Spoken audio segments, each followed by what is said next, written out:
Ce qui est intéressant, c'est que nous venons de fêter, il y a à peine un mois, le premier anniversaire du musée. Et nous pouvons dire, et je peux dire aujourd'hui, que c'est un bonheur, c'est une fierté aussi, d'avoir cet instrument qui est le musée Mohammed VI d'art moderne et contemporain. En un an, on a déjà dépassé 180 000 visiteurs. 180 000 qui viennent du Maroc entier, qui viennent du monde entier, parce qu'aujourd'hui, le musée Mohammed VI est devenu incontournable dans la ville de Rabat.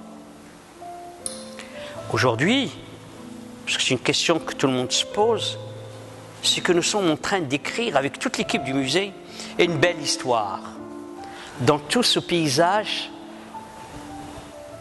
culturel, à la fois du Maroc, mais sur un plan aussi, je dirais, du continental et même mondial, parce que l'exposition que nous présentons aujourd'hui de César est une exposition qui est digne des plus grands musées du monde. Et d'ailleurs, le président du Centre Georges Pompidou, dans son mot d'introduction pour l'ouverture de l'exposition, disait lui-même: le musée Mohammed VI n'est plus simplement régional, il est aujourd'hui mondial. Mondial par cette exposition de César, une histoire méditerranéenne. César est un des grands artistes du XXe siècle, et nous allons continuer. Nous allons d'abord avoir des artistes importants qui sont de l'école de Tétouan juste après cette exposition César, et en même temps on enchaîne avec cette très grande exposition qui aura un retentissement, j'en suis convaincu, planétaire. Ça sera avec Alberto Giacometti.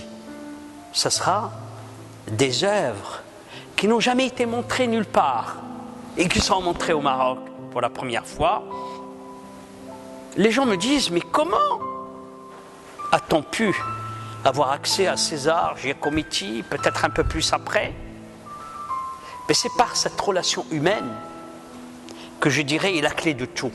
Et je voudrais terminer par ça, c'est que vous tombez très bien, puisque on fêtera 100 ans de l'existence du premier musée au Maroc. 100 ans. Donc, première année du musée Mohammed VI et 100 ans de tous les musées. Écoutez, je crois qu'il y a aujourd'hui un véritable marché qui est en train de naître dans ce pays depuis quelques années.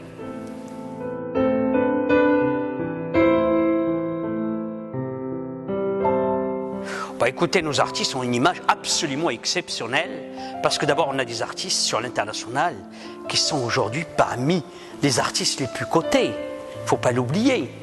Et je ne veux pas citer un artiste, parce que si je commence à citer, il faut que je les cite tous. Et pour ne pas avoir de problème avec eux, parce que j'ai une fonction, je dois aussi être extrêmement vigilant pour vous dire qu'on a aujourd'hui une scène artistique exceptionnelle au Maroc.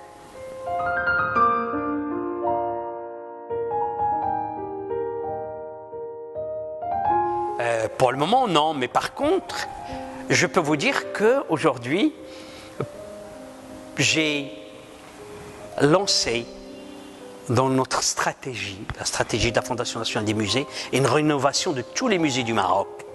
Et j'ai trouvé de l'argent privé. Pour financer la rénovation du musée de Tanger.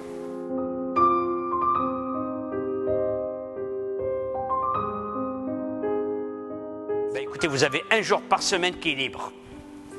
Mais il faut aussi que les gens soient responsabilisés, et ils doivent aussi comprendre que la culture, il faut se donner la peine. Vous voyez, quand vous avez besoin d'un petit bonbon, pour un peu de douceur, vous payez, c'est pas gratuit.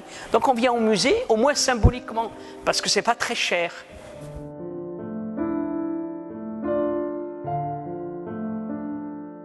Écoutez, c'est très simple, on suscite déjà l'intérêt des jeunes par des expositions semblables à ce qu'on fait actuellement, par aussi une animation qui est importante.